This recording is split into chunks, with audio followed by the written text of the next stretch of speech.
The worst of Netflix original movies. The rules are simple. I find a Netflix original movie.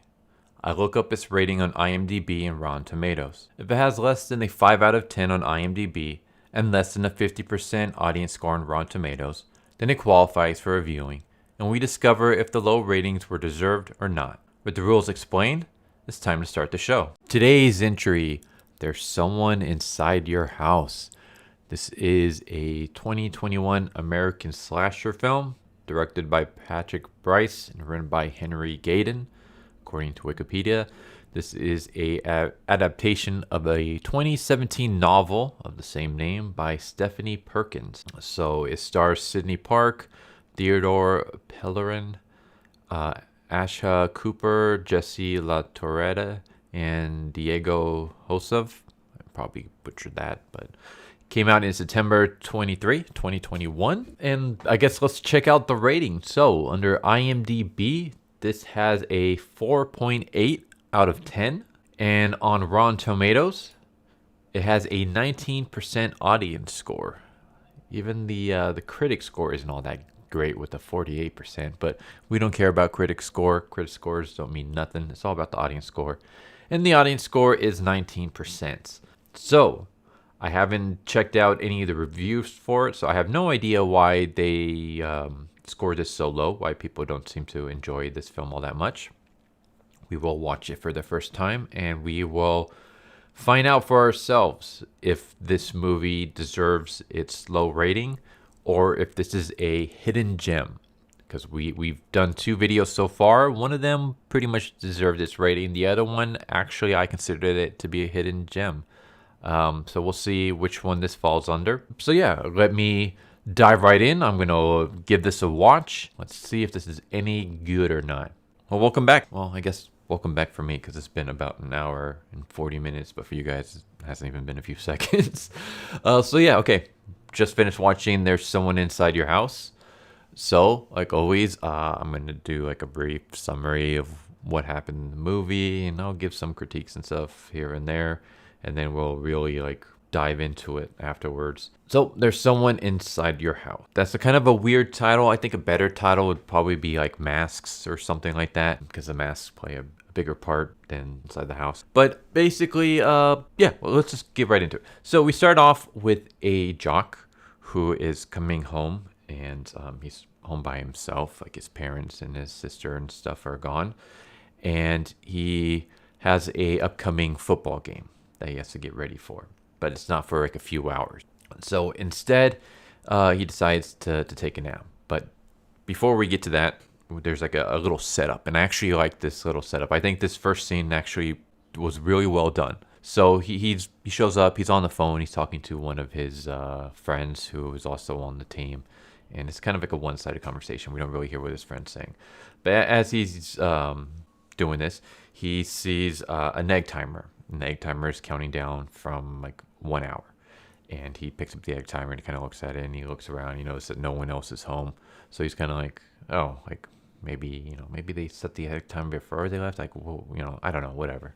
So he goes up into his bed. He sets his alarm on his phone to wake him up so he can get up in time to go to the game.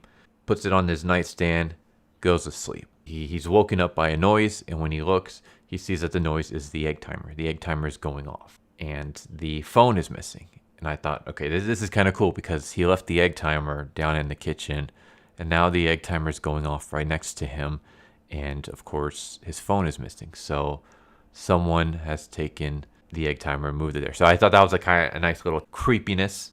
So then he like, he's weirded out. He's like, where's my phone? What's the egg timer doing here? And then he notices that's really dark. So he goes to try to leave when he notices that the front door to his house is open. And he's like, okay, what the hell? Like, who was here? Like, why is my front door open? Because I know I closed it and locked it. And then he steps outside and his truck is missing. Now he's really freaking out because something's going on here, obviously. So then he goes inside and he goes to call the cops, 911, when he sees a photo of himself on one of the cabinets, and it's him punching someone. And he starts noticing more photos leading up the stairs and into this room. So he he starts following them, and as he's looking at them, we see basically this guy shirtless. It looks like they're at some kind of party. Like there's like other people around. They're kind of, it looks like they're all football players. Maybe they're hazing someone, but the hazing has gone very violent. They basically put a bag over this one guy's head, and the jock is punching him in the face to the point where like the bag starts getting soaked with blood, and the bag gets taken off, and there's a guy there with a really bloody face. And the photos are kind of leading into this room, and then when he looks inside the room is empty, but he sees that like there's a light inside like the closet, the walk-in closet. So he grabs a golf club, and he goes inside, and he just sees that the closet is filled with all these photos. And it's eventually then that he finds his phone. And as this is happening, he's basically like screaming, like, who are you? Like this, I didn't mean to do that. I'm a different person, blah, blah, blah. And the killer, who's hiding in the closet on the floor, we see his knife come out, and his knife slices both of the jock's Achilles tendons, and the jock falls to the floor. And then the killer emerges, and the killer's wearing all black in a hoodie with a mask, and the mask is of the jock's face. And the jock basically begs for his life, and the killer stabs him to death. Meanwhile, we cut to the football game where the jock's parents are, wondering what's going on. Like, why is he late for the game? So they try to call him, when all of a sudden their phone starts ringing or buzzing, and then everybody's phone starts buzzing. And they look at their phone, and they see a video clip, and the video clip is the jock beating the guy with the bag over his head. And it turns out the guy with the bag over his head, his name is Caleb. He's on the football team, and he happens to be gay. So that's how that scene ends, like the little intro. And I thought that was a pretty good scene. I'll get more into that later on. But then we cut to the school where we introduce our main characters. So we have Makani Young. She's the main actress in this, the main character. Then we have her friends. We have Alex, aka Alexandra. We have Darby. We have Rodrigo, and we have Zachariah. And we're kind of introduced to some of these characters. So Makani is kind of the good girl character. I mean, she does like smoke and have sex in this movie, but she's still kind of the good straight character in this group. And I don't mean straight in a sexual way, but I mean like, how like in like a comedy you have your comedic character and then your straight character. I mean like that. She's kind of like the more normal of the group, I guess you can say. No, normal seems, she's basically the good girl trope. And then we have Alex, and Alex is basically she's the likable bitch character. I guess you can say. Like she's the one that's like, she's the talkative, more emotional character. We have Darby, and Darby is gender fluid. Is that the term? Darby is biologically a woman, but identifies as she, he, they, them. Then we have Rodrigo. And Rodrigo, he is kind of the sarcastic, dry-tone, humorous of the group in a sense. And we see him like he's constantly taking pills, but he kind of keeps it to himself.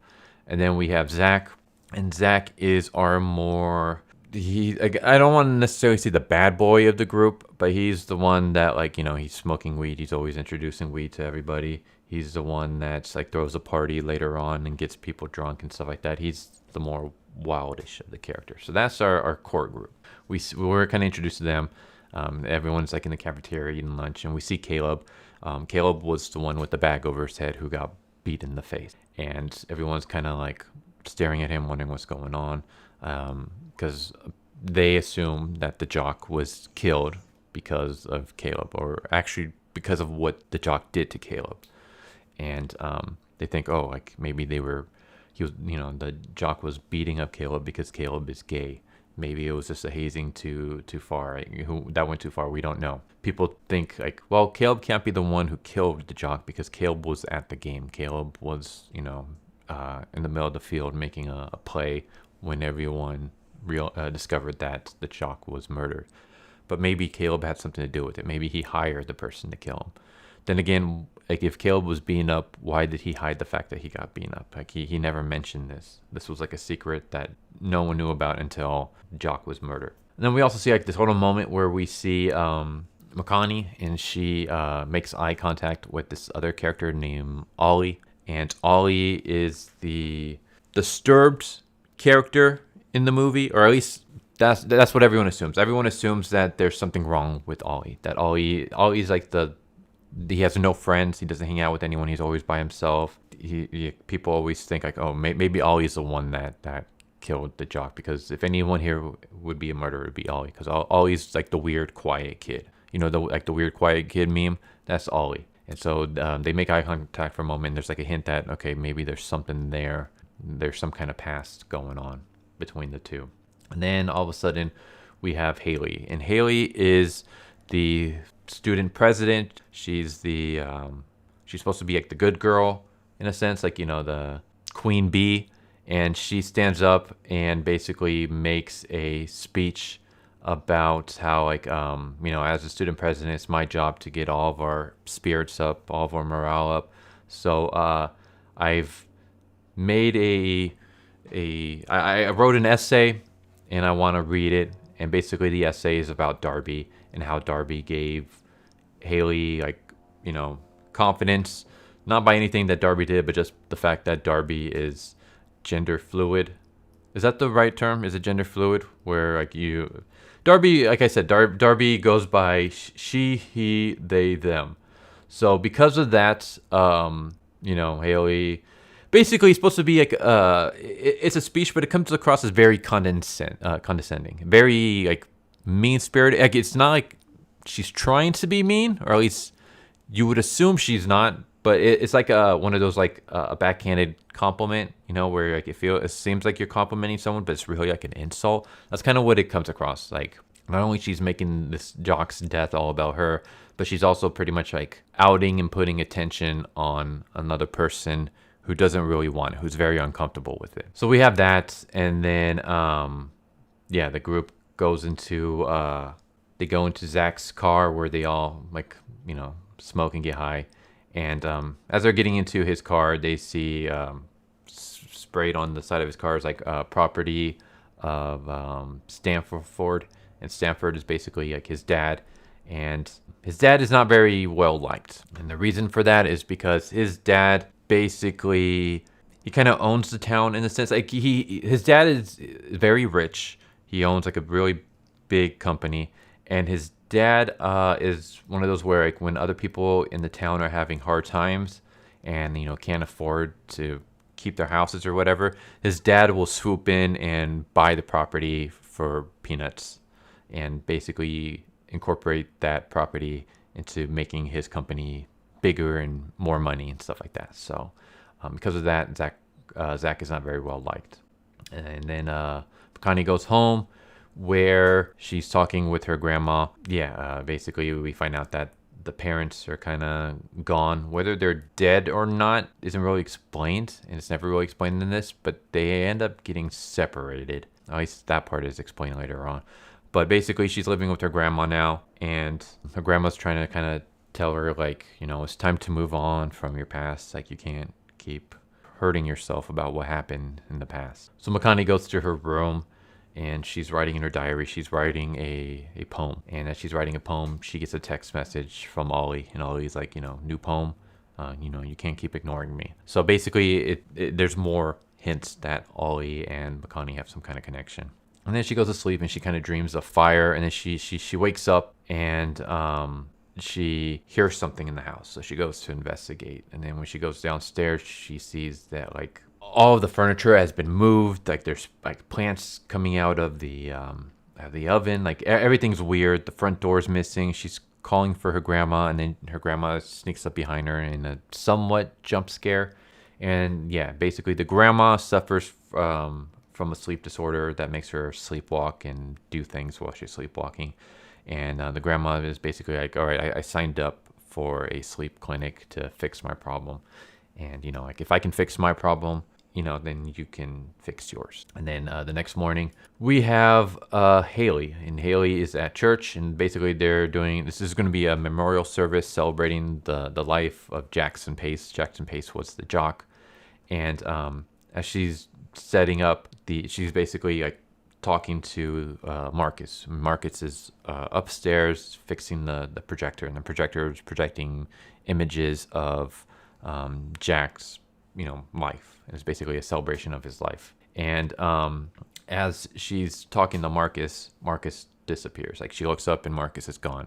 And then she gets a message from Marcus that says, like, I'm sick, I'm not going to be able to come in today. And she's like, what? Like, I was just talking to you. So she calls him on the phone. She's like, hey, like, what is this? Like, don't think you can lie to me. Like, you were just here and I was just talking to you. And Marcus is like, no, I wasn't. Like, I never showed up today because I'm sick. So she's like kind of freaking out, like, then who the hell was I talking to? When all of a sudden on the projector, we get a podcast playing. And the podcast is from Haley. And the podcast is basically Haley talking about how stupid liberals are and how, black people have a lower IQ than, all the other races. This is not me saying this. This is what Haley, the character, is saying on the podcast, just to put that out there. So yeah, it's basically it's not a very nice podcast, and it's not something that Haley wants to be caught. So basically, this is Haley's secret, is that she hates and mocks liberals, and that she thinks black people are stupid and have lower IQs than other races. So that's what Haley's talking about on the podcast. And then, of course, she's kind of like freaking out when she sees a figure dressed in like the same attire that she is, and the figure is wearing a mask of her face. And of course, Haley starts freaking out, and she tries to escape when the door is locked, so she can't leave. And she turns around and gets slashed across the stomach. She's like bleeding out everywhere, and she falls to the floor, and she starts trying to crawl away from the killer, and she finally ducks into the confession booth. And the killer is trying to stab her through the booth, and she dials 911. And as she's trying to talk to the 911 operator, the killer breaks through and slams Haley's head through the knife that got stuck and kills her.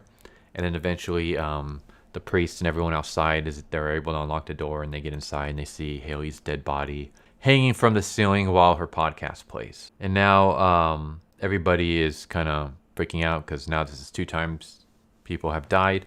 And this is when the rumor of the mask wearing gets out. Basically, somehow they discover that someone wearing, people are being killed by a killer who's wearing a 3D printed mask of their face. And I thought that was actually a pretty cool gimmick. So yeah, we see Makani, and she is at home, and eventually she goes up into her room where she types in her name and nothing shows up. And then she types in her real name, and her real name isn't Makani Young, but it's Makani Sunwoo. And then one of the Google results is that Makani Sunwoo was charged for pushing another person into a fire pit and burning them. So that's why we see like fire nightmares and stuff when it comes to Makani. And then we cut to the police station where we have everybody, like all the students are there, and they're basically getting interrogated by the deputy.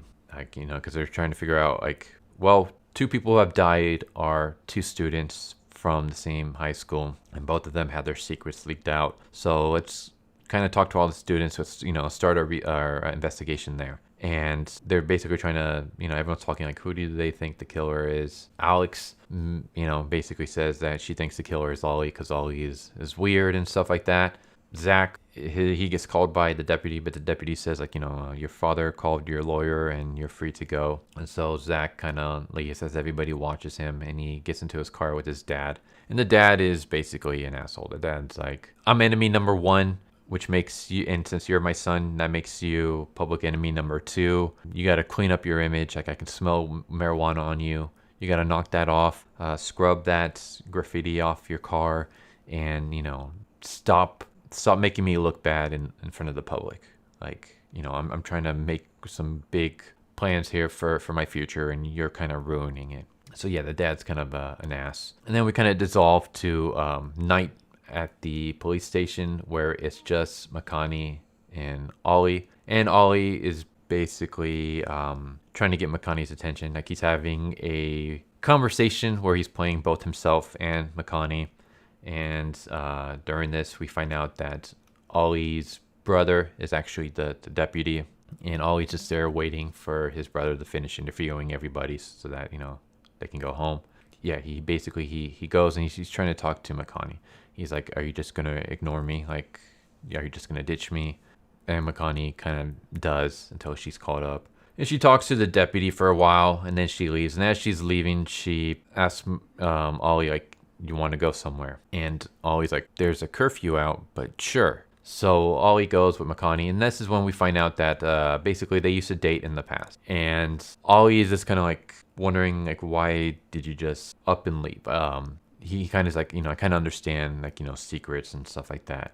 Like, I understand that you have a big secret, and being with someone who seems to be worse off than you maybe made you feel better about yourself. But then once school starts and stuff, you can't pretend any longer, and you have to go back to being yourself. So that's why you kind of dumped me in a sense. And then they start making out in the car. Yeah, how that went to them making out in the car, I don't know. But they start making out in the car when they see a bunch of students running past them. And it turns out that basically Zach is throwing a secret party at his house. And so Ollie drives them over to the party. He drives him and Makani to the party. And of course, as soon as they get there, Makani ditches Ollie to go hang out with her friends, which I was like, all right, that's kind of a dick move. And as she's walking to her friends, she hears everyone telling secrets to each other. And it turns out that basically this is a secret party, not in the sense that it was a party kept in secret or anything like that, but it's a party where everyone can expose their secrets. And Zach shows up and he's like, well, like, the whole point is that the killer is using our secrets, to target us. So if everyone just throws our secret out into the open, then we're going to be fine because there's nothing he can use against us, which is actually a pretty smart idea. So they start telling their secrets. And Alex, basically, her secret that she tells is that she has a crush on Rodrigo. And Rodrigo is surprised but happy because he's like, that's my secret too. My secret is that, I care for you as well. And basically, the two of them leave to go have sex. And as that's happening, so then Zach stands up and he kind of gets everyone's attention. He pulls out a gun and everyone starts freaking out. And then he puts the gun in his mouth and pulls the trigger. And then it turns out that it's not a gun, but basically it's a gun that he converted into a bong. And everyone starts cheering. And then Zach makes his speech. And it's basically like, hey, like, I know, like, all you guys think my dad's a piece of shit. And I know why you guys all think that. And you know what? Like, I agree with you guys. Like, he sucks. I hate him. Everyone has secrets. And now I'm going to expose my dad's secret to all of you. And he basically opens up this room that has a bunch of Nazi memorabilia. So I guess his dad's a closeted Nazi, or at least a Nazi sympathizer. And then he basically shows all the weapons and I guess like World War II weapons and gas masks and stuff like that his dad has collected. And it turns out that Zach has converted all of those into bongs as well. And then everyone starts getting high and starts partying and stuff like that. And then, we cut back to Rodrigo and Alex, who had just finished having sex. And she kisses him. She walks away.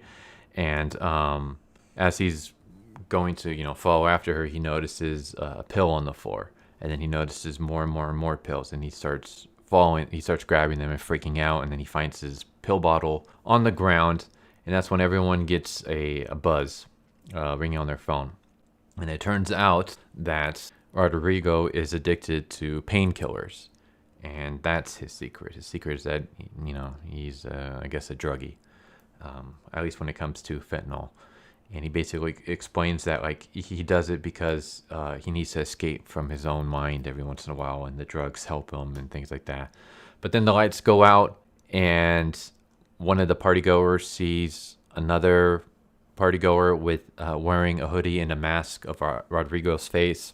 And he yells this out, and everyone starts freaking out. And everyone starts running out of the house. And Rodrigo, rather than running out of the house, he decides to run through the crowd to try to find the rest of his friends, specifically Alex. And eventually the killer starts chasing him, and he hides inside a closet when the killer starts attacking.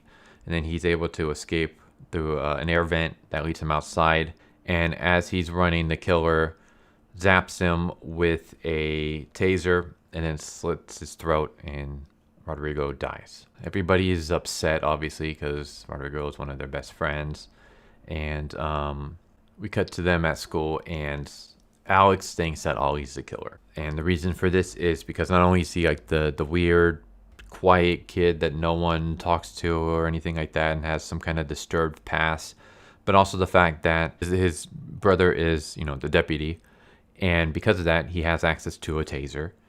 And he also has access to do background checks on people. So he can dig up everybody's secrets. Like, only he could know that, about the jock punching the guy's face by hospital records. Only he can know about Haley and her podcast by using an IP search and stuff like that. Only he would know about Rodrigo buying prescription painkillers. He has access to background checks. So even the school kind of believes that it's all because they write murderer across his locker and stuff like that. And of course, McConaughey tries to stand up for him, we don't have any evidence that he's a killer. We can't just go around accusing people of killing without any evidence. And then we got to the next day where Ollie invites McConaughey to take her to the beach. And she's like, there's no ocean nearby for days. But she hops in the car with him, and he drives her to a cornfield. And basically they have a moment where they just stand on top of the car and they're looking at, all the rows of corns. Basically, it's like a nice little touching moment, and they kind of start talking and stuff. And this is when Ollie really talks about their relationship and how, she broke it off. And he kind of says some words that kind of hint that maybe he, everyone's right and he is the killer. He basically is, talks about secrets, and I know you have a secret of your own. Basically, it's just it gets a little bit weird. And then he gets a phone call from his brother. So he's talking to his brother when McConaughey goes inside the car. And as she's inside the car, her knee hits the glove box and it opens, and a police taser is inside. And that's when she starts freaking out. She starts thinking, okay, maybe they were right. Maybe Ollie is the killer, because Ollie obviously stole his taser from his brother, and maybe he used it to kill Rodrigo. And so she starts walking away, and Ollie's he calls out to her, and she doesn't stop, and then he calls her by her real name, Makani Sunwoo. And she's like, you did a background check on me? And then she just runs off. And she gets a ride home from this Uber driver, and then she goes home. The house is empty because her grandma is at a sleep clinic to deal with her sleep disorder. So she basically grabs a knife, puts it near her, dresser, puts a chair under her door to, keep it locked in, and goes to sleep. And then she dreams again of a woman burning in fire, and she wakes up and she notices that the knife is gone. The chair is missing. Her door is slightly ajar. She's freaking out, of course. She walks downstairs when she sees fire illuminating from one of the rooms. And she steps into the room, and there's fire going in one of the fireplaces. And there's photos everywhere of the burn victim, the woman who McConaughey threw into the fire pit. And there's newspaper articles about the incident that had happened. And on the floor is a chalk body outline like you see at a crime scene. And basically it's her secret being exposed. And the killer shows up wearing her face, tases her, and then grabs a lighter fluid, dumps it on her, lights a newspaper on fire, and is about to burn her when car lights flash across the window. The killer freaks out. He runs just as Alex runs into the room on the phone, and she's calling 911, basically explaining, hey, my friend was just attacked. And McConaughey basically says it was Ollie. You were right, Ollie's the one who did this. And then she wakes up in the hospital surrounded by her grandma and all her friends. And that's when she decides to tell her story. And basically what happened was she was on the varsity team, and the rest of the girls on the team, they were seniors, and they basically took the girls to a beach, and there was a fire pit, and they basically tied the girls up, wrote derogatory terms on their heads, yelled at them, forced alcohol down their throats, shoved dog food into their mouth. Basically, it was a hazing, but it was like a brutal hazing. They were just being absolute, bitches, I guess, to put it politely. Makani, basically they were doing this to try to get the girls to turn on each other. And Makani, we see her, she's kind of like dazed, and she goes to one of her friends, Jasmine, and Jasmine pushes her. And then Makani pushes her back, and she happens to fall backwards into the fire pit. Even though she survived, she basically is permanently scarred with, all over her body with a bunch of fire burns, especially her face. Like, her face is really disfigured and stuff like that. And everyone basically says, like, well, that was the old you. Like, we never met that version of you. You're still our friend. They have a group hug out, and then they find out that Ollie has been taken in. He's been arrested, and we cut to the next day where they're going to do a corn maze. Like, the whole town is having this giant corn festival. They're all going to go through a corn maze. Makani basically was waiting for her friend Zach to pick her up, but she gets a phone call that Zach has to stay at the cornfield to help his father out. And meanwhile, the bus that was supposed to take everybody is leaving. So now she's there by herself. When all of a sudden she gets a text that informs her that Ollie has been released by his brother. And as she sees this message, she looks up and she sees Ollie pulling up to the school, and he sees her. And Makani freaks out. She runs into the school. She calls 911.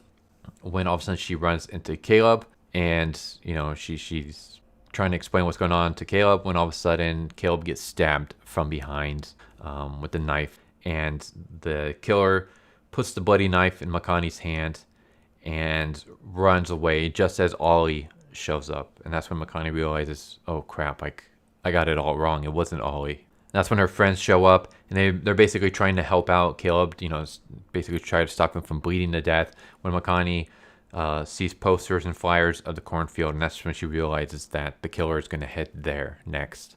And they all get into Ollie's car, and they drive to the cornfield, minus Caleb. Caleb gets taken to the hospital, and on the way to the cornfield, Darby is talking to the doctor, I guess, at the hospital, and basically tells him that Caleb is going to be all right. Like, he's in critical condition, but he's stable. So, anybody who's a fan of Caleb, you guys don't have to worry. So they arrive at the cornfield, where they see that the entire field is on fire. And Makani basically says, we got to help everybody. Let's drive through the cornfield and basically make another way for everyone to get out. So they drive through the cornfield until the car eventually breaks down.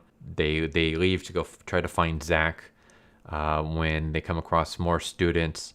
And they basically, Darby and Alex decide to help the students escape, while Ollie and Makani go to try to find Zach.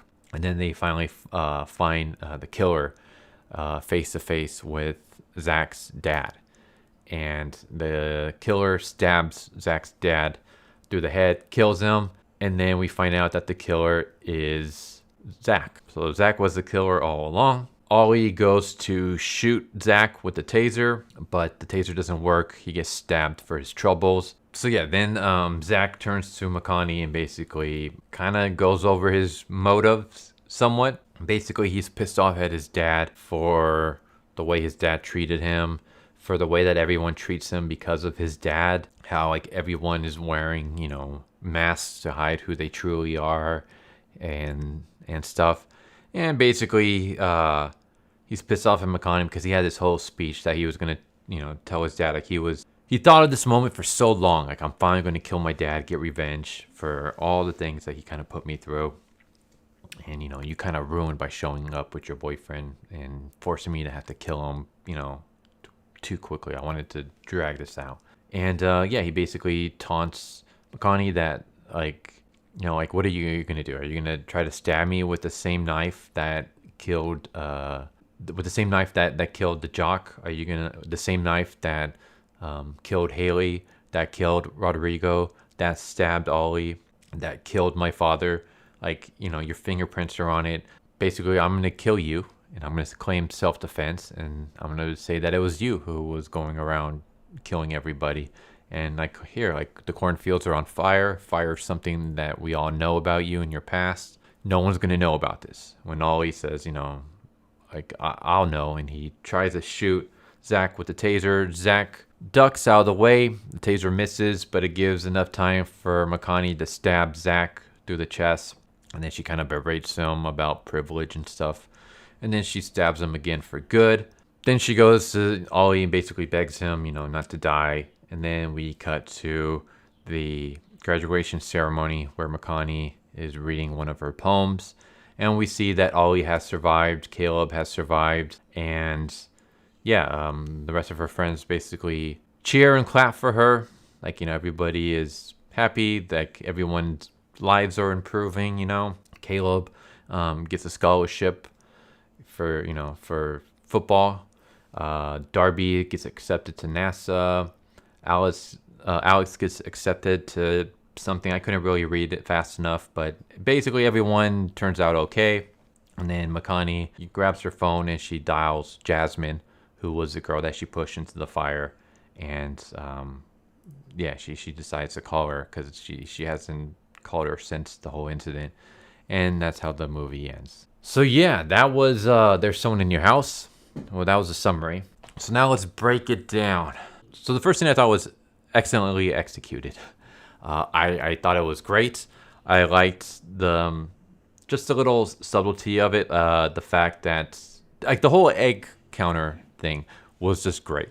So the jock showing up to the house by himself, the egg counter ticking down, which goes to show like, hey, someone had to have started that timer in the first place, but the house is empty. So who started that timer? So it's already kind of unnerving. And then when he wakes up to the egg timer being on his dresser and his phone missing, that makes it even more creepier because someone obviously had to move the egg timer from the counter downstairs to the bedroom upstairs. And then when he comes down, he sees that the door to his front door is ajar. He sees his truck is missing.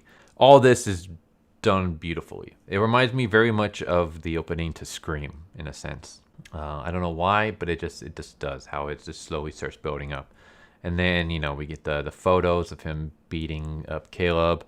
And then, eventually he goes into the closet and he gets his ankle slit and he gets his ankle slit and he gets stabbed by a killer wearing his face. So I thought that was kind of cool. I wonder if the closet, him being killed in the closet, was also supposed to mean anything. Because he beat up Caleb, who is gay. And there was some... there were some students talking about like maybe he beat up Caleb because, Caleb was gay. Earlier on, we also have the jock talking to his friend, and his friend's trying to hook him up with a girl. Like basically like a pre-game ritual would be to have sex. And the jock turns it down. First he says like, he wouldn't sleep with that girl, like, if you paid him $1 million. And then he says that like, he's basically talking about how like, your sperm is like pure protein. Why would I want to get rid of it before a big game? And instead he decides to sleep. So I'm kind of wondering, like, was he secretly gay as well? Like maybe he attacked Caleb, or he beat Caleb, or he hazed Caleb a little too brutally because Caleb was openly gay and he wasn't. And, that kind of bothered him. Like maybe he wished he could have come out, but he didn't. And the fact that he gets killed in the closet, I don't know. Like maybe I'm just looking too much into it. But I thought that was interesting. But yeah, the whole first scene was good. And the introductions of the characters, I think, was good because it was quick, it was brief, and just from the brief conversation, we kind of know all these characters' personalities. So like, okay, this is going to be this type of character, this is that type of character, blah, blah, blah, blah, blah. It sets the groundwork pretty quickly. I would say this movie itself reminds me very much of like 90s horror movies, like Scream, I Know What You Did Last Summer, not just slasher movies, but just 90s horror movies in general, like The Faculty, basically like, those 90s high school horrors. It reminds me very much of that. I thought that the idea for the killer, I thought that was cool. Like the fact that basically he goes through the trouble of 3D printing his victims' faces, and then he wears a mask of their face as he kills them. And basically the whole theme is that everybody, it's kind of like Carl Jung's Persona, is it Hero of a Thousand Faces? Is that Joseph Campbell? I can't remember. But Carl Jung is the one with the whole Persona philosophy, which later the Shin Megami Tensei Persona games were heavily influenced by. And basically it's that everyone has different masks that they wear depending on the situation. Like the way you show yourself to your family is different than the way you show yourself to your friends, the way you show yourself to strangers, the way you show yourself when you're alone. Like everyone wears different masks. Some masks to hide aspects of themselves that they don't want anyone to know about. So I like the whole like mask revealing people's secrets. Like that was like a really cool like idea and premise. I like that a lot. I did feel like, I don't know, at first I thought, okay, like the whole killing the jock because he beat up a gay guy. I'm like, okay, that's a secret. I can, it's not like he killed anyone. Maybe if he had killed the person by accident and then it was hidden because, the school hid it or whatever. Like, this is a kid who's great at sports and, scholarship and everything. So the coach hides it or whatever. That would have made more sense. Also, Haley, like as I was watching the movie, I'm like, all right, so Haley put out a pretty shitty podcast that she should not have done. But did she deserve to die for it? No. I don't think she should have. Rodrigo, he takes painkillers. Should he deserve to die because of that? It's not like he breaks any he is prescription painkiller, so he's going about it legally. So what if he's addicted to it? It's not like he's breaking into people's houses or stealing money so he can buy drugs off the street, So it just feels like some of the people that that the killer was going after. I don't know. Obviously, none of that matters because it turns out that he was really only gunning for his dad, and he was just killing everyone else to hide the fact that his dad was going to kill his dad. It was because he didn't want, if his dad was the only one that died, then he might be a suspect. But if random people were dying and his dad happened to be one of the random people, then he won't necessarily be the prime suspect. So I get he's just kind of killing at random. But yeah, that was weird. It was also kind of weird how he targeted Makani when later on he was going to put the blame on her, because he would have burned her to death if Alex didn't show up. So did he just change his plan when he was like, oh crap, I couldn't kill Makani, so now I'm going to put the blame on Makani. I'm going to say that she's the one that did it, and I'm going to kill my dad and make it look like Makani is the one involved. Was that the plan? Did he change his mind after the failed attempt? Or was that always the plan? Because if that was always the plan, how would that plan have worked if he had killed Makani?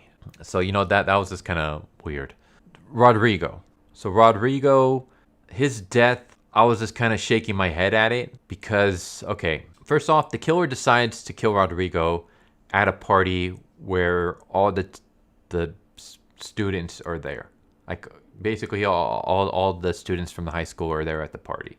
How did the killer know that one of the students wouldn't have tackled him down and wrestled him to the ground or something? He's completely outnumbered. If just a small, one or two people had, instead of running away, if they had tackled him down instead, if just one or two people decided to play hero, then he would have been exposed and his whole plan would have been undone, and that would be it for him. So the killer targeting Rodrigo in public like that, I thought was kind of stupid.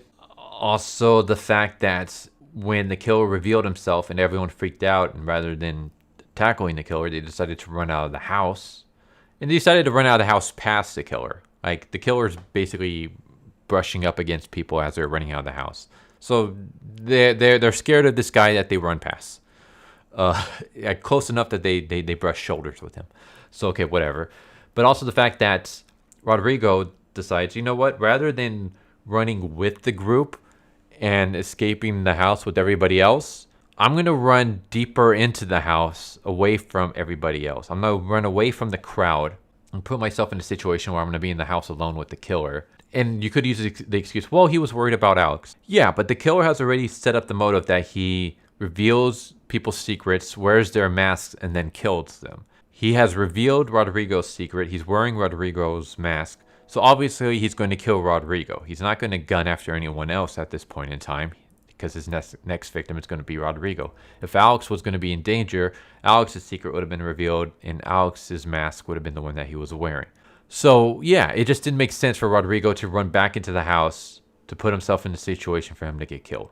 So that whole scene was just kind of dumb. I didn't like how that played out. I was like, all right, whatever. That was stupid. You basically allowed yourself to die. You could have just ran with everybody else. So yeah, like if you had stuck with the crowd and run out with them, there's also a really good chance that the killer wouldn't be able to see you hiding amongst another large group of people. So he could have easily made his escape. But instead, he decided to run back into the house and run further into the house and then hide into a closet. So yeah, that was just really dumb. And then, we have the whole like Makani being attacked, which I already kind of brought up about how stupid that was if your plan was to put the blame on her. Unless, of course, again, like he decided afterwards that, after I couldn't kill you, then I'm going to put the blame on you.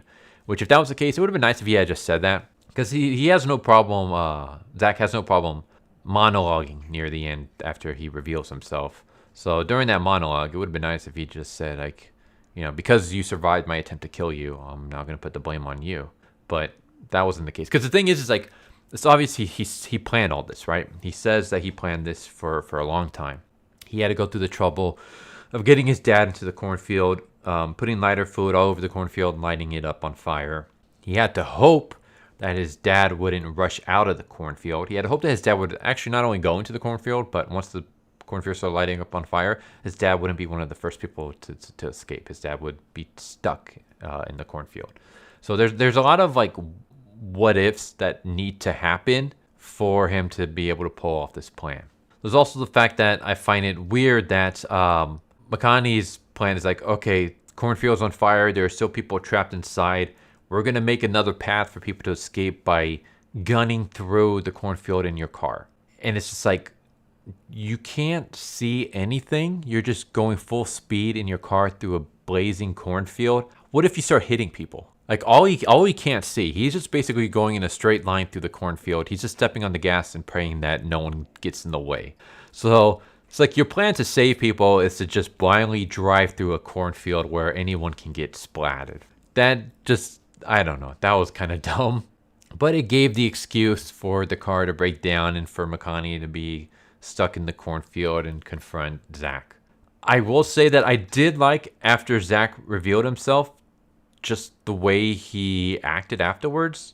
Like, he rips off the mask. He's pissed off. He's like, damn it. Like, do you know how much time I spent planning all this? I had so much I wanted to say to my dad, and you kind of just ruined it. Do you know how much trouble I have to go through? Do you have any idea how hard it is to make 3D printings of masks of people's faces? It's a lot of time. It's a lot of trouble that you've caused me. And I kind of like that. Like, I like the fact that like he's not just a faceless killer, but he has. It reminds me a lot of the of Ghostface from Scream. How like once the identity is revealed, he just becomes like he's more human. I like the how there's like a scene where he's like trying to chase after I think Sydney, and he trips over a couch and he falls to the floor and stuff like that. Like you never see a killer stumble and fall in the chase. Like so I thought that that didn't happen here, but I thought it was like a nice touch where we just kind of see him kind of like lose it, and we see like he's not acting like a brutal killer, but just like some edgy teen that he is. I also kind of found it funny when later on, they call him a sociopath, and he's like, why do people keep calling me that? It's like, I'm not a sociopath. If I was a sociopath, I wouldn't have any feelings. I wouldn't give a damn about my dad, but I do, obviously. I give a shit, so I'm not a sociopath. I don't know. I thought that was kind of a nice little touch. But yeah, I would say this was an okay movie. Now, IMDb gives it a 4.8 out of 10. Rotten Tomatoes gives it a 19%. I don't know if I would score it that low. I would say that the audience got it wrong, and I would bump it up just a little bit. Not by much. I would say IMDb, maybe like an even 5. For the audience score, I would give it like I would give it a 50%. It wasn't a terrible movie.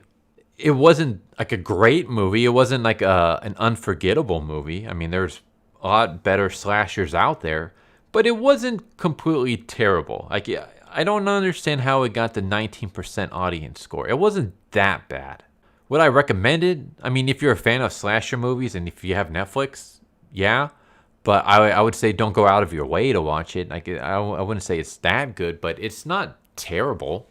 Like, if I were if I was a teacher and I was to grade this, I'd give it like a C minus. Like, it's an average to just a sub-average movie, but it's definitely not a 19% or 4.8 out of 10. I think a 5, about a 45 or 50%, that would be a more fair score. So I actually agree with the critics score in this. The critics score gave it a 48%, and I think that's pretty fair. 19%, I don't understand that 19%, but yeah. So it was an okay movie. It was an average movie. It got some things right. Like I said, the opening scene was great. I thought that was pulled off excellent. In fact, a lot of the opening stuff was great. I like the opening scene with the jock, the first kill. It reminded me a lot of Scream. The introductions of all the characters, again, it reminds me of like Scream or The Faculty. I thought it was done pretty well. Like, it was quick. It wasn't a lot of exposition, and you got a feel for who these characters are and what their personalities are pretty quickly. And yeah, the characters themselves aren't hateable or anything. That's another problem with slasher movies, is having characters that like you just want them to die. I didn't really get any of that. I mean, I liked Caleb a lot. I thought he was a good character. He didn't have too big of a role in this. Like, he outside the main group, he had like the biggest role, I guess. But even then, he was more of a minor character. But Caleb was a good character. Zach played his part okay. Rodrigo, I feel like I don't know if we even saw enough of him. But he was like fine. Like, I guess he was kind of a dick to Ollie. Everyone was kind of in that group was kind of a dick to Ollie, but then again, they were under the impression that Ollie was a psychopath and that he was probably involved with the killing. Darby was fine, and Alexandra was fine, and McConaughey was fine. I would say Ollie was probably the character that I can most root for. Well, I'll say Ollie and Caleb. Like, those are the two characters where I'm like, you know what? I kind of hope you guys make it through to the end, because, you know, I feel kind of bad for you guys. Like, you guys seem to be okay and just kind of getting the rough end of the stick, so to speak. But yeah, like, these weren't the despicable characters or characters that I'm like, God, I can't wait for the killer to kill them. I absolutely loved the whole theme with the mask and the personas and the secrets. I think that's such a cool premise. I would have liked to see it. I think the execution didn't live up to that. I think that's like an A+ idea and a C minus execution. Like, the idea that this killer is finding people's secrets and then wearing a mask to show that everyone has a different mask to hide their true selves, and he uses that against them to kill them. And then, you know, after he kills them, he reveals their secrets. Like, that's a really cool idea. It just wasn't executed perfectly. I will say that as a slasher movie, the deaths were kind of lame. That's the one thing, I guess, slasher movies, like, I mean, slasher movies have been big since, I mean, it started in the 70s, but they really gained popularity in the 80s, and there was like the 90s revival, and it's kind of died down for the most part. But we've had decades. What I'm trying to say is we've had decades of slasher movies, and we're kind of sick and tired of just the killer stabbing people. Like, you got to be more creative with the kills, you know? I mean, that's why what's that movie? Final Destination got so popular, is because of just the whole like Goldberg effect of how people died. You know, nowadays, like with slasher movies, you gotta be creative. For anyone who doesn't know, I'm actually a screenwriter myself. I was actually hired to do a slasher movie, and that was like I can understand how hard that part can be, because trust me, I had to. It took me a while to come up with some creative kills. I think I pulled it off pretty well, but I can understand like trying to get creative kills that people haven't seen before or something. It can be really tough, but I think this movie desperately needed it because we didn't get any of that. The kills that we did get, we got the jock who had his Achilles tendon sliced and then he got stabbed in the chest. Then we got Haley, who was slashed across the stomach and then had her head shoved into a knife. We had Rodrigo, who got tased into a fountain and then had his throat slit. We had Makani, who didn't die, but she basically got tased and then she was going to get burned before she got saved. And then we have Caleb, who just got stabbed in the back. He ends up surviving. We got Zach's dad, who just gets stabbed through the face. And then we have Ollie, who gets stabbed in the stomach, but he also survives. But do you see a pattern here? Basically, everyone just gets stabbed with a knife, and there's no uniqueness to any of it. It's all just kind of like, all right, whatever. How many times are you going to stab people? Like, come on, man. Like, this is a slasher movie. I know in real life, obviously, killers would just stab you or use a gun or whatever.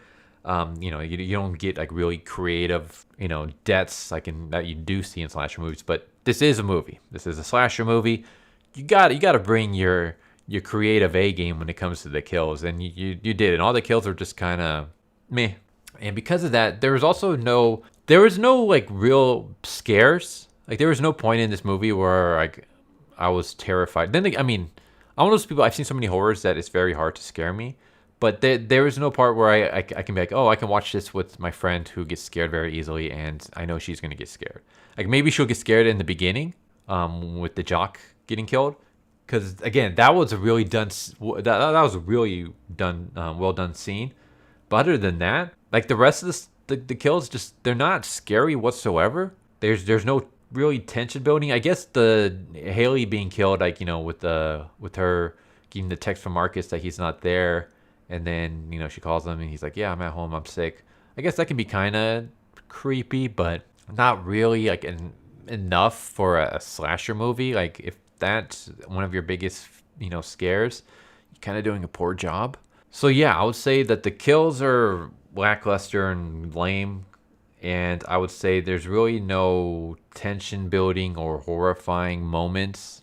But again, as a straight up slasher movie, it was okay, but I can see maybe that's why the rating is kind of dropped a bit. Why it didn't get like the best of ratings? Maybe it's because the kills were non-unique, completely forgettable, and there was really no tension building or scares going on in this movie. It was just kind of it is what it is in a sense. So yeah, I still disagree with the really low scores. But I do agree that it shouldn't be ranked too much higher. I guess the 19% would be a bit higher because I would agree actually with the critic score. I would say that this movie is between a 45 to 50%, not the 19% it got. And I would say I guess the IMDb is a lot closer, 4.8. That's not too far off from the 5 score that I would have given it. But yeah. So was this a hidden gem? No. Do I recommend it? Maybe if you're a huge fan of slasher movies and you need to watch something, like you're looking for a horror movie. I mean, there are plenty of better horror movies on Netflix, but if you've already gone through all of them, then I guess if you read the book and really enjoyed the book, then sure. Though I haven't read the book, but after I finished watching this movie, I did kind of just briefly skim the Wikipedia summary of the book, and I skimmed. I'm using that word generously. It looked like it was kind of different than the movie. Like it went off in a completely different direction. I don't know, but maybe if you read the book and you want to see how the movie turned out, fine. But otherwise, I can say this could probably be like a pass. It's not something that like you should go watch immediately or anything like that. Maybe if you just exhausted all of your options and there's nothing else for you to watch and you really just desperately want to watch a slasher horror movie and there's nothing else for you to watch, then sure. But yeah, it was pretty forgettable, which is kind of a shame because like I said, it had its moments that it did things really well. I think the directing was fine. I would say most of the issue was actually with the writing, because like I said, the directing was fine. I had no complaints about that. The way things were shot and stuff was, again, I don't have any issues with it. The acting was fine. Like I thought it was pretty good for, especially for a horror movie. For a horror movie, I thought it was because especially like. So I'm assuming this is a low budget movie. I don't know. I can't see what the budget for it was, but assuming it is, I thought that the cast that they picked was pretty well done. Yeah, I think all the actors and actresses played their part well. There was no like parts where I was like, oh man, that's so like campy or cringy or cheesy or just terrible. Like it's not like a terribly acted movie. It's just the writing that hurts it, which is a shame because, like I said, the premise for the killer and his MO and stuff is just really cool. It's just a shame the execution didn't stick the landing. But yeah, there's someone inside your house. I think a different name probably would have been a bit better. Like something to do with masks or personas or secrets would have been better than there's someone in your house because outside of two killings and one attempted killing, most of this doesn't take place in houses. Most of them are like outside and stuff like that. One of them happens in a church, the other one happens outside, another one happens in a cornfield. So yeah, it's just kind of a weird title for the movie. I was expecting like people stuck in a house with the killer in there, but no. So what would I have done different? I would have I would have made more creative kills. I would have had the kills revolve around the secrets. And I thought that maybe that's kind of where they were going. Like, for example, the first secret was the guy beating up a gay dude with a bag over his face. I would have introduced the bag. I would have introduced the beating.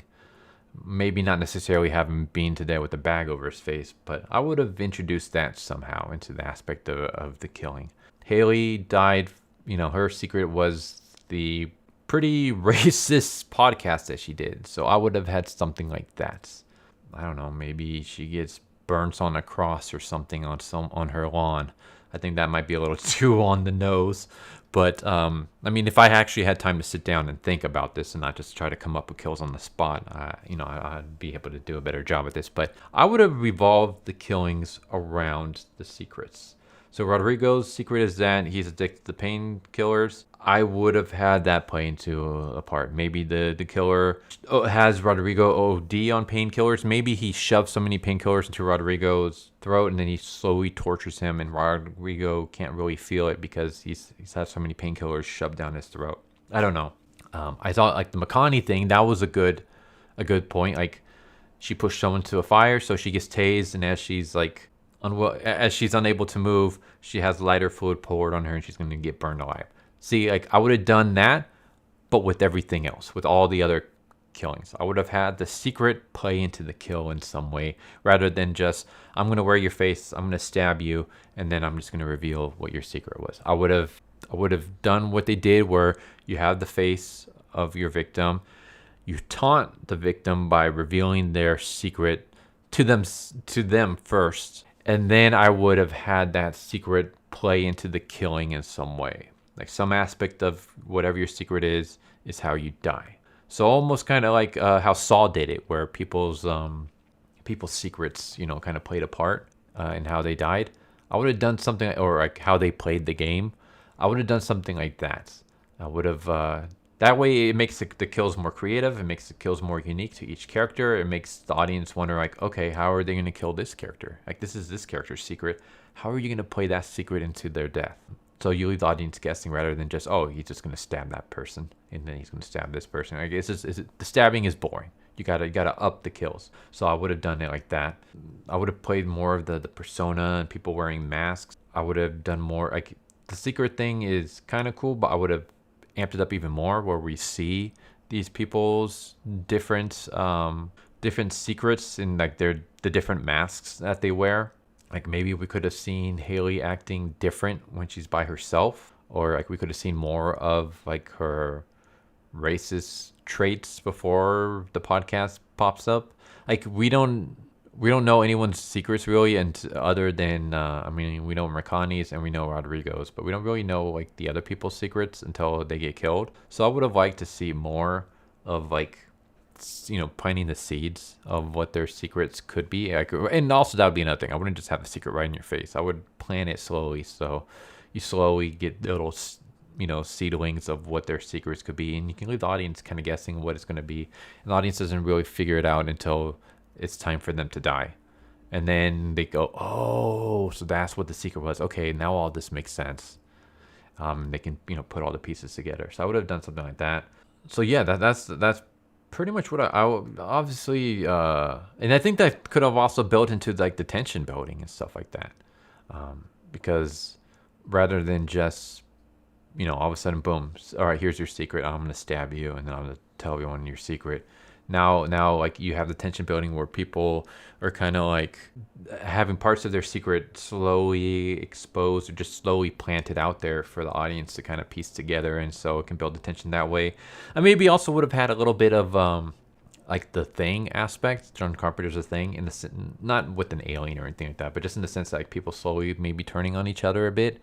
Like maybe people are slowly accusing others of being the killer. I mean, it seems like they pretty much right from the get-go already start blaming Ollie, and like everything is thrown to make it seem like Ollie is the killer, but it's pretty obvious that he's not, and that he's innocent.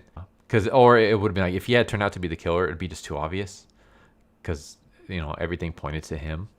So I would have done something different where I would have like little inklings where like almost anyone can be the killer. Like this person can be the killer. This person can be the killer. Like it could, everyone has like a possible motive or something. So I would have maybe done something like that. I would have done something like maybe parts of secrets come out, but not the whole thing. So basically, the killer will like release little seedlings of people's secrets to the whole town, but they won't paint the bigger picture. They won't show everything. Just a little tiny aspect, so that people are so confused. Like, okay, what does this have to do with anything? Like for Makani, maybe they have like Makani's face photoshopped onto some fire or something, or maybe they have like a shot of fire, like a fireplace or whatever, and then a text that says, "I know your secret, Makani."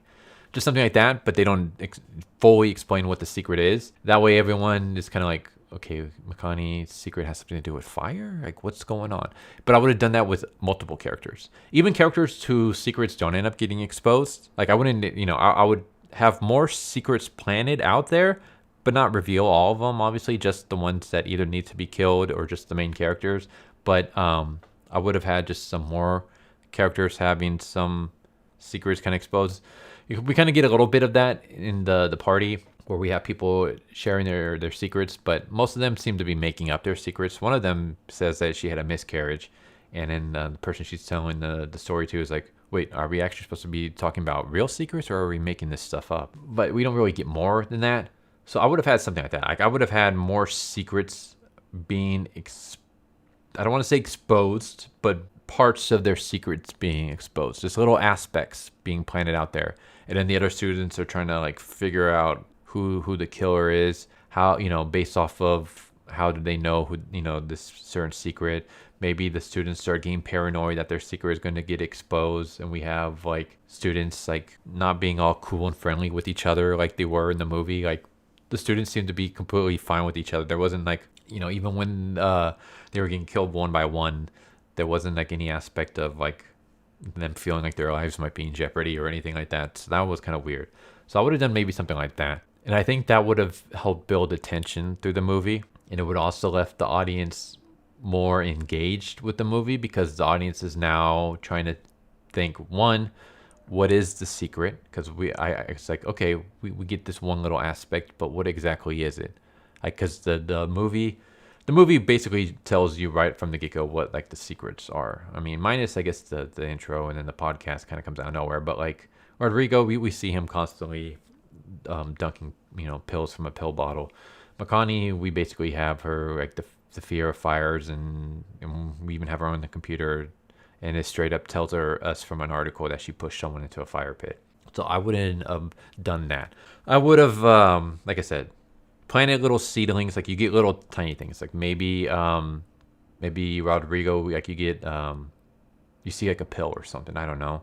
Makani, you get like a screenshot of a fireplace. You know, maybe for Haley, I don't know. Like her thing was libtards. This is her words, not mine. Her thing was libtards and black people having lower IQs than other races, especially white people. I don't know how I would play that part. I don't know. Maybe like a shot of like a white hood, not necessarily a KKK hood, like not that blatant, but just a white hoodie or something. Like maybe her wearing a white hoodie, or a white hoodie photoshopped on her. Again, not a blatant, white pointed KKK outfit, but just a regular white hoodie or something. But I would basically do stuff like that, where you plant little seedlings of what their secret is, and then that way the audience can try to be like guessing what it is, and they can try to put the pieces together. And then when the killer is about to kill someone, and then he reveals what the secret is, the audience can be like, oh, that's what it was. Okay, that all makes sense now. So then you keep the audience engaged in that way. And then you also keep the audience engaged by, like I said earlier, having the kills somehow tie in the secret. So they get killed based off what their secret is. That's the way they die. And then now you have the audience like not only guessing what the secret is, but how are like the pieces of the secret that I get, how is that gonna play into their death? So then you get the audience more engaged and stuff. And then again, you also build the tension up by having the characters trying to figure out what the secrets are. They're them freaking out that more of their secrets are going to get exposed. The students kind of not turning it against each other, but being more wary and paranoid of each other. We can see people maybe dropping their masks as they get more stressed out, so that we see who they truly are. Because that was supposed to be an aspect in this. Zach basically at the end is talking about how people hide behind masks of themselves, about who they truly are, and I'm going to expose them. So it would have been nice to see more of that, more of people being revealed for who they truly are. Maybe they reveal aspects of it themselves by accident through the stress of having their secret possibly exposed. But I would have played more into that aspect and more into, like I said, more into the other stuff. So those are some of the changes I would have done. But yeah, what are your guys' thoughts? You guys prefer that, or do you guys hate it? And if you guys have ideas for yourselves, I would love to know. What would you have changed if you have seen this movie, or if you're watching this far? I'm assuming you listened through my summary. What would you have done differently? I would really like to know that. But yeah, if you guys have any recommendations for movies I can add to my list, let me know. I'm gonna go over the rules one more time. I mean, they're in the beginning of the video, but just in case, it has to be a Netflix original movie. Obviously, this is called the worst of Netflix originals. And the reason I say movie is because movies, I don't have to watch through 6 to 20 episodes. I can just watch 1 hour and a half to 2 hour movie. So it's a lot easier on me. I may dip into TV shows once I've exhausted my my Netflix original movies. But yeah, has to be a Netflix original movie. Has to have an IMDB score of 5 out of 10 or lower. And it has to have a Rotten Tomatoes audience score of 50% or lower. Doesn't matter what the critic score is, the audience score is the one that counts. So if you guys have a movie that's a Netflix original, 5 out of 10 or lower on IMDb, 50% or lower on Rotten Tomatoes, audience score, and it has to be a narrative fiction, so no documentaries, no stand-up comedies or anything like that. It has to be like a fictional story. Then yeah, please let me know, because I would love to expand my list even more, because it's kind of hard. I mean, I do have about 12 or 13 movies on here, but I would obviously like to be adding a lot more. So if you have any movies that fit those requirements, please let me know, and I will add them to the list, and you guys will see them at some point. So there we go. There's my review / critique of There's Someone Inside Your House. Once again, I thought it was subpar to average. I agree pretty much with the scores it got, maybe I would rank it a little bit higher. Like I said, instead of a 4.8, maybe a 5. Instead of a 19% on Rotten Tomatoes, I think the audience score actually, the critic score actually got it right with the 48. I would judge it, yeah, between 45 to 50%. Does some things really good, does some things poorly. Great premise, good acting, pretty good directing, just poor execution on the writing. But there you go. Hope you guys enjoyed, and I hope to see you next time. Later.